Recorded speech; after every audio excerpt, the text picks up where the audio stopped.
जय दोस्तों, राज्यसभा आज काउंसिल ऑफ स्टेट्स पे करेंगे चर्चा। अनुच्छेद 80 में अनुच्छेद 80 राज्यसभा का जिक्र किया गया है। अनुच्छेद 80 में राज्यसभा का जिक्र किया गया है और देखेंगे कि भारतीय संविधान के अनुच्छेद 80 के तहत राज्यसभा की व्यवस्था की गई है, जो कि हमारे देश की उच्च सदन है, हमारे देश की स्थायी सदन है। भारत की स्थायी सदन कहिए या उच्च सदन कहिए, राज्यसभा है। एक और चीज आता है कि भारतीय संविधान का अनुच्छेद 83 के तहत भारत के राष्ट्रपति 12 सदस्यों को मनोनीत करते हैं। 12 सदस्यों को मनोनीत करते हैं। अब यहां देखेंगे कि ये जो 12 सदस्य मनोनीत होते हैं, यह सदस्य किन किन क्षेत्रों में ख्याति प्राप्त होते हैं। तो साहित्य, लिटरेचर,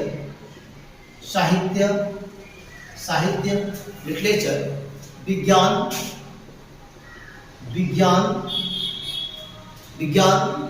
और समाज सेवा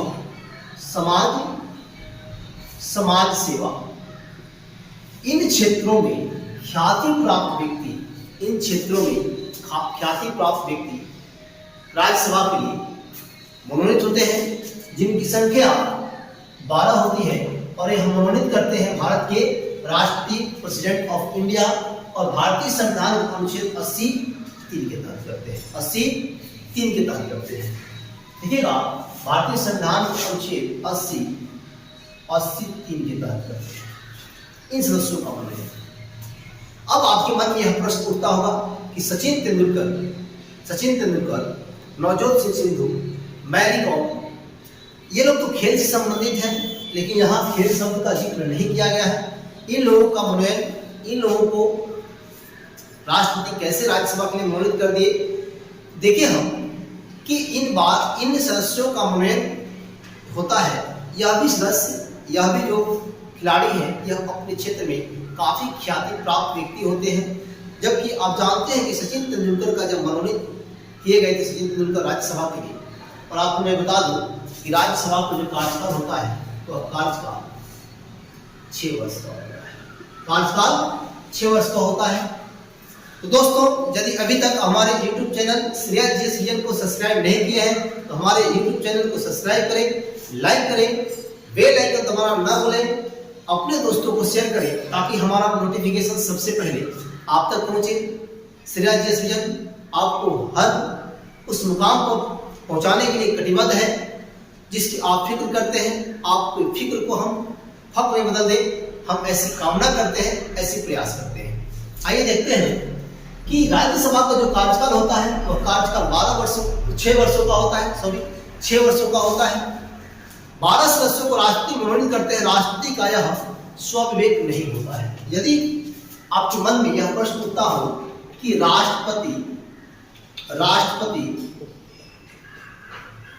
क्या राष्ट्रपति अपने स्वविवेक से इन 12 सदस्यों का मनोनयन कर सकते हैं? नहीं, यह राष्ट्रपति का स्वविवेक नहीं होता है। यह मंत्रिपरिषद जिन 12 सदस्यों का नाम लिस्ट राष्ट्रपति को भेजती है, राष्ट्रपति उन्हीं 12 सदस्यों को राज्यसभा के लिए मनोनीत करते हैं।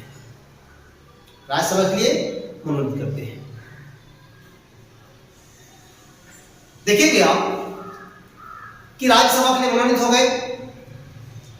फिर है अप्रैल 2012 में, जब सचिन तेंदुलकर अप्रैल 2012 में जब सचिन तेंदुलकर क्रिकेट के भगवान कहिए, जब सचिन तेंदुलकर राज्यसभा के लिए चुने गए, यानी वह नॉमिनेट हुए, तो यह मामला कोर्ट गया। लेकिन कोर्ट ने कहा कि यह अनुच्छेद 83 का उल्लंघन नहीं है। कोर्ट ने क्या कहा? यह 83 का उल्लंघन नहीं है। अब देखिएगा भैया कि क्यों नहीं, हालांकि इसमें खेल शब्द का उल्लेख नहीं किया गया है, खेल शब्द का उल्लेख नहीं किया गया है, फिर भी यह व्यक्ति जिस क्षेत्र से आते हैं उस क्षेत्र में इनको काफी ख्याति प्राप्त है और यह कहीं भी भारतीय संविधान के अनुच्छेद 80 का उल्लंघन नहीं माना जाएगा। अनुच्छेद 80 का उल्लंघन नहीं माना जाएगा। अब देखिए, जो खेल के क्षेत्र में भी जो काफी प्रतिष्ठा प्राप्त कर लिए होते हैं, काफी ख्याति, काफी उपलब्धि प्राप्त हो गई होती है, वैसे तमाम लोगों को जिनके नाम का प्रस्ताव मंत्री परिषद राष्ट्रपति को भेजते हैं, राष्ट्रपति उन व्यक्ति को राज्यसभा के लिए मनोनीत करते हैं। फिर है कि अनुच्छेद 80 के तहत राज्यसभा में जो निर्वाचितों की संख्या है वह 235 है। अनुच्छेद 80 के तहत राष्ट्रपति राज्यसभा के लिए राज्यसभा में जो निर्वाचितों की संख्या है और निर्वाचितों की संख्या 233 है, यानी 233 सदस्य राज्यसभा के लिए निर्वाचित होते हैं। अब रही बात कि राज्यसभा के लिए 233 निर्वाचित होते हैं प्लस 12 मनोनीत होते हैं, तो अब राज्यसभा में जो सदस्यों की संख्या हुई वह 245 हुई। राज्यसभा में सदस्यों की संख्या कितनी? 245, जो अधिकतम 250 तक हो सकती है, जो अधिकतम 250 तक हो सकती है। अब एक प्रश्न है कि राज्यसभा के सदस्यों का चुनाव कौन करता है और यह चुनाव कैसे होता है? तो देखेंगे हम कि राज्यसभा के सदस्यों का चुनाव विधानसभा सदस्य करते हैं, विधानसभा सदस्य करते हैं, और यही कारण है कि राज्यसभा को राज्यों की सभा कहा जाता है। राज्यसभा को राज्यों की सभा कहा जाता है। इनका जो चुनाव होता है वह चुनाव एकल संक्रमणीय मत पद्धति के आधार पर होता है। अब यहां ना गुप्त लिखा हुआ है और ना ही खुला, ना गुप्त लिखा है ना खुला। देखिएगा कि पहले जो राज्यसभा सदस्यों का निर्वाचन होता था वह चुनाव गुप्त मत पद्धति के आधार पर होता था, लेकिन ऐसा देखा गया कि जो गुप्त मत पद्धति के आधार पर राज्यसभा सदस्यों का निर्वाचन होता था, उस निर्वाचन में कई ऐसी त्रुटियां थी, जैसे कि धन बल के आधार पर कुछ ऐसे व्यक्ति होते थे जो राज्यसभा पहुंच जाते थे। इसके पश्चात स्पष्ट कर दिया गया कि जो राज्यसभा में जो वोट कास्ट करेंगे विधायक, वह अपने पार्टी के नेता को मत पत्र दिखाएंगे और मत पत्र दिखाने के पश्चात यदि वह दूसरी पार्टी को वोट कास्ट करते हैं तो वह भारतीय संविधान का उल्लंघन होगा और उस मत कास्ट को रद्द कर दिया जाएगा। इसी क्रम में अहमद पटेल साहब का चुनाव होता है राज्यसभा के लिए गुजरात से, और गुजरात विधानसभा में जो कांग्रेस पार्टी के एमएलए थे, वो एमएलए ने बीजेपी के प्रत्याशी को वोट कास्ट कर दिया, जो कि वोट दिखाया गया तो बीजेपी के प्रत्याशी के पक्ष में था, और चुनाव आयोग ने उस वोट को, उस मत को रद्द कर दिया, और रद्द किया तब अहमद पटेल साहब चुनाव जीते थे। अब देखिएगा, पहले राज्यसभा सदस्यों का चुनाव जो प्रक्रिया थी वो हमने बताया, अब जो है वो हमने क्लियर कर दिया। फिर है राज्यसभा के सदस्यों का कार्यकाल जो होता है, यह क्लियर हो गया। अब रही बात कि जो वोट होता है यह वरीयता क्रम में होता है, वोट वरीयता क्रम में होता है, वरीयता क्रम में ही मत दिए जाते हैं। और याद रखिए कि जो जिसने जीतने वाले प्रत्याशी को एक निश्चित वोट प्राप्त होता है और वह प्रत्याशी चुनाव जीतता है। राज्यसभा में 233 सदस्य हैं। यह सदस्य भारतीय संविधान की अनुसूची, यानी राज्यसभा में जो 233 सदस्य हैं, 233 सदस्य हैं, यह भारतीय संविधान के शेड्यूल 4 अनुसूची 4 के तहत, यानी आप जानते हैं कि भारतीय संविधान की अनुसूची 4 में राज्यों में राज्यसभा सीटों का आवंटन किया गया है कि किस राज्य में कितनी राज्यसभा सीटें हैं। बिहार में यदि राज्यसभा की 16 सीटें हैं तो उत्तर प्रदेश 31 है, राजस्थान में आपकी 10 है। तो विभिन्न राज्यों में राज्यसभा सीटों का जो आवंटन किया गया है वह आवंटन भारतीय संविधान की अनुसूची 4 के तहत किया गया है। और देखिएगा कि इसके आगे देखते हैं,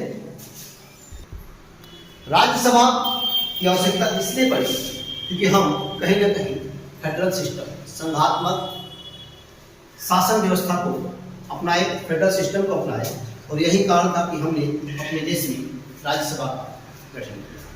फिर देखिएगा, राज्यसभा सदस्य जो चुने जाते हैं, वह चुने जाने की जो फार्मूला है, वह फार्मूला क्या है, तो फार्मूला पे थोड़ा करते हैं चर्चा। देखेंगे हम कि राज्यसभा जो सदस्य चुने जाते हैं, इसकी जो फार्मूला है वह कौन से फार्मूला के तहत चुने जाते हैं। तो फार्मूला देखेंगे हम कि मतदाताओं की संख्या, मतदाताओं की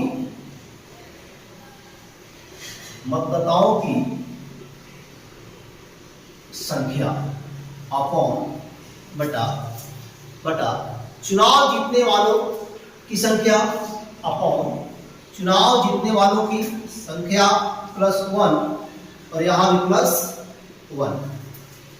यदि यह फार्मूला हमें ज्ञात है या फार्मूला हमें याद है, तो हम इस फार्मूला के तहत जो राज्यसभा सदस्य चुने जाते हैं उनका टोटली हम आंकड़ा निकाल सकते हैं। राज्यसभा में जो एकल संक्रमणीय अनुपातिक मत पद्धति से चुनाव होगा, यह बातें स्पष्ट हो गई। राज्यसभा में याद रखेंगे हम कि धन बल के आधार पर जो पहले प्रत्याशी राज्यसभा पहुंचते थे, वह खुला मत पद्धति अपनाने से वह प्रक्रिया में रुकावटें आई, यानी हम कह सकते हैं कि हम साफ स्वच्छ धन बल वाले को राज्यसभा नहीं भेजेंगे। फिर देखिएगा कि राज्यसभा के नाम पहले काउंसिल ऑफ स्टेट था। राज्यसभा का जो नाम था वह पहले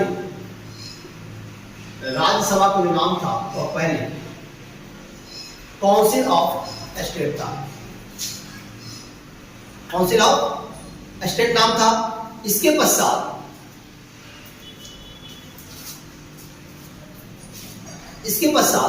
23 अगस्त 1954 को नाम राज्यसभा रखा गया।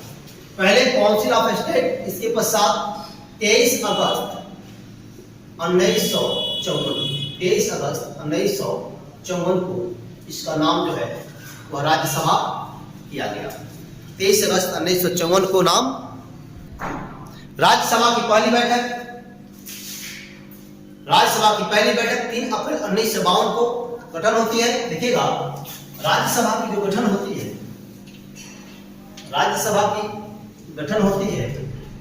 वह गठन 3 अप्रैल 1952 को, राज्यसभा की गठन 3 अप्रैल 1952 को, 3 अप्रैल 1952 को होती है। 13 मई 1952 को राज्यसभा की प्रथम बैठक होती है। 13 मई 1952 को राज्यसभा की प्रथम बैठक होती है। राज्यसभा एक स्थायी सदन है। इसमें सदस्यों का जो कार्यकाल होता है वो 6 वर्षों का होता है। इसका विघटन नहीं होता है। इसके प्रत्येक 1/3 सदस्य, प्रत्येक 1/3 सदस्य 2 वर्ष पर अवकाश प्राप्त करते हैं। इसके प्रत्येक 1/3 सदस्य 2 वर्ष पर अवकाश प्राप्त करते हैं। अब देखते हैं हम कि 13 मई 1952 को राज्यसभा की प्रथम बैठक होती है, पहली बैठक होती है। जैसे राज्यसभा सदस्यों का कार्यकाल 6 वर्षों का होता है। 1952 से 1958 तक देखिएगा कि 1952 से 1958 तक 1952 से 1958 तक 1958 तक यानी ये 6 वर्षों का कार्यकाल था। राज्यसभा की प्रथम कार्यकाल जो 52 से 58 था, 58 में जो समाप्त होगा, उसके लिए जो प्रतिनिधि जो है 1952 में चुनकर आए थे, उनका कैसे हम सेवानिवृत्ति करेंगे, इन सभी प्रक्रिया पर हम करेंगे चर्चा। देखिएगा 58 में समाप्त होता। आपको मैं बता दूं कि ये हो सकता है कि आपके मन में यह प्रश्न होगा कि सर यहाँ तो 1952 में चुनाव होता है, 1958 तक कार्यकाल होता है, तो पहले राज्यसभा के लिए हम सदस्यों का जो सेवानिवृत्ति है, वो सेवानिवृत्ति का हम कौन से फॉर्मूला अपनाएंगे। तो याद रखेंगे कि 1952 के बाद 1954 में, 1954 2 वर्ष के कार्यकाल करने के पश्चात सदस्यों के ऊपर लॉटरी सिस्टम लाया गया और लॉटरी के तहत 1/3 सदस्य सेवानिवृत्त हुए। 1/3 सदस्य सेवानिवृत्त हुए यानी अवकाश प्राप्त किए। 54 हो गया। फिर उसके पश्चात 1956 में लॉटरी लाया जाता है और लॉटरी सिस्टम के तहत 1/3 सदस्यों को अवकाश दिया जाता है। उस लॉटरी सिस्टम में जिनके नाम आते हैं वह 1/3 सदस्य को अवकाश दे दिया जाता है। जबकि आप जानते हैं कि 52 से 58 तक का कार्यकाल था और 1958 आते आते जो 1952 के जितने भी सदस्य थे उसमें नए सदस्य आते गए और पुराने सदस्यों का विदाई होता गया। पुराने सदस्यों का विदाई होते गया तो फिर हमारा जो सदन है वह सदन अस्थायी अनवरत चलने वाली सदन है, अनवरत चलने वाली सदन है।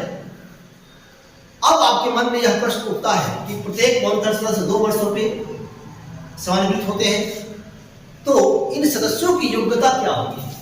इन सदस्यों की योग्यता क्या होगी? राज्यसभा सदस्यों की योग्यता क्या होगी? जैसे आप जानते हैं कि लोकसभा में आप लोगों ने पढ़ा है कि लोकसभा सदस्य बनने की जो योग्यता है कि सबसे पहली योग्यता वह भारत के नागरिक हो।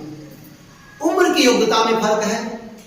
लोकसभा में जो उम्र की योग्यता है वह 25 वर्ष निर्धारित की गई है, जबकि राज्यसभा में उम्र की योग्यता 30 वर्ष निर्धारित की गई है। देखिएगा, सबसे पहले भारत का नागरिक हो, भारत का नागरिक हो, उम्र की योग्यता उम्र 30 वर्ष, उम्र 30 वर्ष हो।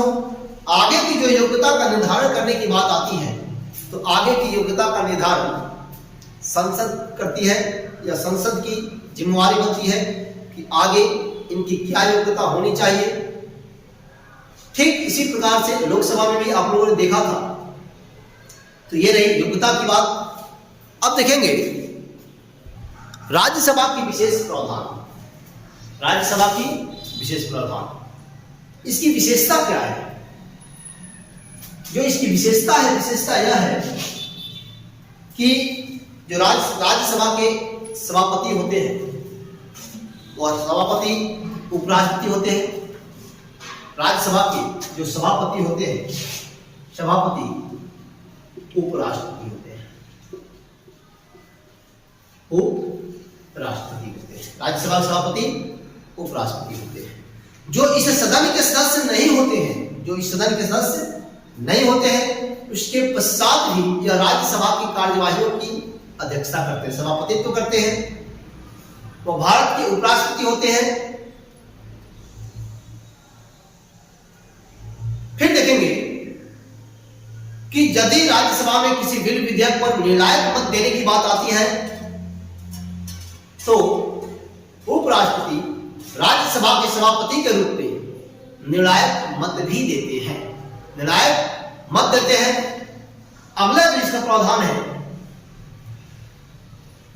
भारत के उपराष्ट्रपति को हटाने संबंधी प्रस्ताव। देखिएगा कि राष्ट्रपति को यानी जो राज्यसभा की विशेषता है, उपराष्ट्रपति को यदि पद से हटाना हो तो पद से हटाने के लिए जो प्रस्ताव होगा वह प्रस्ताव पहली बार केवल और केवल राज्यसभा ला सकती है। पहली बार केवल और केवल राज्यसभा ला सकती है।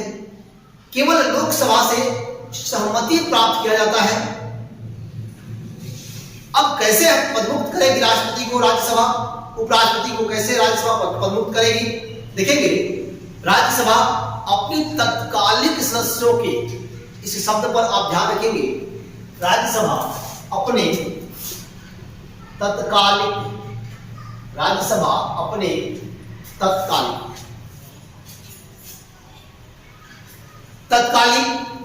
सदस्य संख्या के बहुमत से, तत्कालिक सदस्य संख्या के बहुमत से प्रस्ताव पारित कर दे और लोकसभा केवल अपनी सहमति उस पर दे दे तो उपराष्ट्रपति को त्यागपत्र देना होता है। एक और बात आती है कि भारतीय संविधान का अनुच्छेद 249 देखेंगे, राज्यसभा चल रहा है, अनुच्छेद 249, अनुच्छेद 249। राज्यसभा को ऐसा लगता है, देखिएगा, राज्यसभा को ऐसा लगता है कि राज्य सूची का कोई विषय राष्ट्रीय महत्व का हो गया है। राज्यसभा को ऐसा लगता है कि राज्य सूची का कोई विषय राष्ट्रीय महत्व को हो गया है। तो ऐसी स्थिति में राज्यसभा उपस्थित व मतदान करने वाले शब्द पर ध्यान देंगे। तो ऐसी स्थिति में राज्यसभा उपस्थित व मतदान करने वाले सदस्यों के 2/3 बहुमत से, उपस्थित व मतदान करने वाले सदस्यों के 2/3 बहुमत से उस राज्य सूची के विषय पर कानून बनाने की पहल कर सकते हैं, डिसाइड कर सकते हैं। यह अधिकार राज्यसभा को है और यही कारण है कि राज्यसभा को राज्यों की सभा कहा जाता है। राज्यसभा राज्यों का प्रतिनिधित्व करती है, राज्यसभा राज्यों के हित की बात करती है। राष्ट्रीय महत्व का जो विषय होगा, जिस पर कानून बनेंगे, वह कानून 1 वर्ष के लिए बनते हैं, वह कानून 1 वर्ष के लिए बनते हैं। एक और चीज है कि भारतीय संविधान का अनुच्छेद 312 नई अखिल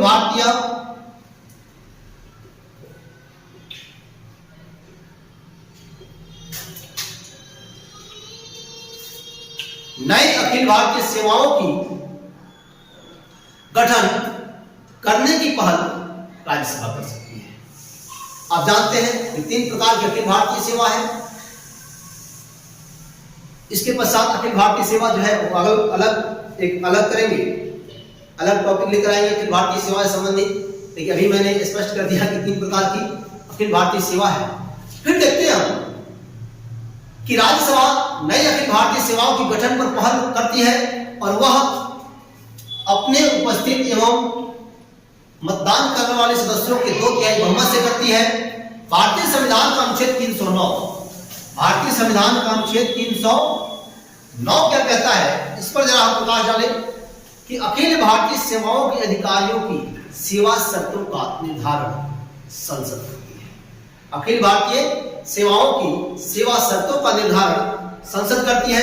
310 क्या कहता है, अनुच्छेद 310, इसको देखेंगे हम कि अखिल भारतीय सेवाओं के अधिकारी राष्ट्रपति के प्रसाद पर्यंत पद पर रहेंगे। अखिल भारतीय सेवाओं के अधिकारी राष्ट्रपति के प्रसाद पर्यंत रहेंगे। इसके पश्चात 311 अखिल भारतीय सेवाओं के अधिकारियों को राष्ट्रपति के अधीनस्थ के द्वारा हटाया नहीं जा सकता है। 311 कहता है कि अखिल भारतीय सेवाओं के अधिकारियों को राष्ट्रपति के अधीनस्थ के द्वारा हटाया नहीं जा सकता है। फिर इसके पश्चात आता है कि अनुच्छेद 352। आपके मन में यह प्रश्न उठता होगा कि सर, राज्यसभा करते करते आप अनुच्छेद 352 राष्ट्रीय आपातकाल पर क्यों चले गए? तो देखिएगा, अनुच्छेद 352, यदि देश में इमरजेंसी हो, देश में इमरजेंसी हो, तो आप जानते हैं कि संसद से 1 माह के अंदर अनुमति लेनी होती है। यदि संसद 1 माह के अंदर अनुमति नहीं देती है तो राष्ट्रीय आपातकाल समाप्त हो जाती है। अनुच्छेद 356 हो तो 2 माह के अंदर संसद से अनुमति लेनी होती है। अनुच्छेद 360 जो वित्तीय आपातकाल कहे जाते हैं, इसमें भी 2 माह के अंदर संसद से अनुमति लेनी होती है। तो आज हमने राज्यसभा की विभिन्न आयामों पर चर्चा किया। दोस्तों, यदि आपको हमारा यह वीडियो अच्छा लगे तो आप हमारे YouTube channel Shreya GS vision को सब्सक्राइब करें, लाइक करें, अपने दोस्तों को शेयर करें। श्रेया जीएस विजन एक बार फिर आपका अभिनंदन करता है। जय हिंद, जय भारत, भारत माता की जय।